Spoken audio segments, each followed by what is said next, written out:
Happy Wednesday. Today's Wednesday, May 20th, 2020. It is about 2 o'clock in the afternoon here in sunny California. This is for Mrs. Jimerson's Period 5, 11th grade U.S. history students. So you guys have finished chapter 10, lesson 3. So now I'm going to go over the answers to the lesson 3 review so that you can write the answers in your notes. By the way, this inquiry journal, if you have this, anything you do in this journal will be extra credit. So I would advise you to go ahead and take some notes in there. Put some sticky notes in there. That can be like your, where you keep all your stuff. All right. So chapter 10, lesson 3 review. Number 1 says, the map essentially shows areas that Germany conquered during the war, because the first question was about look at the map.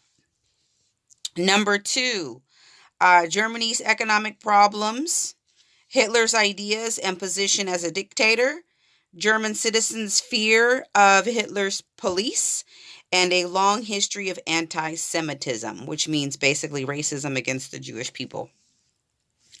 Number 3, your answers should vary. They should suggest the following. Let's see. The St. Louis affair, because it showed how desperate Jewish people were to leave Nazi-controlled Europe. Or the rounding up and transport of Jewish people to camps, which was not hidden.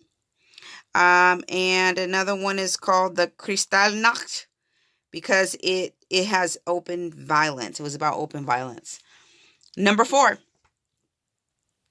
In the text, it states, in only a few years, Jewish culture, which had existed in Europe for more than 1,000 years, had been virtually obliterated by the Nazis in the lands they conquered. How did this affect the Jewish people?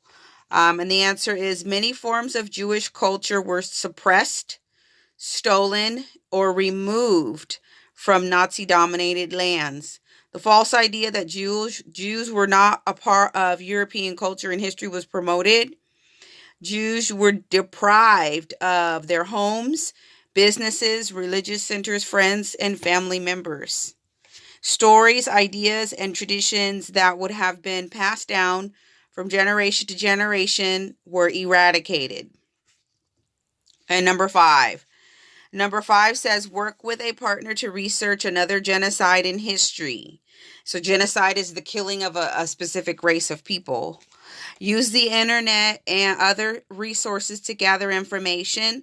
Then compare that genocide to the Holocaust. What might today's government leaders learn from past genocides? What structures have been put in place to prevent future genocides? And compile your research into a presentation, which you'll then upload into Google Classroom. Alrighty, have a great day. I will talk to you tomorrow. Bye-bye.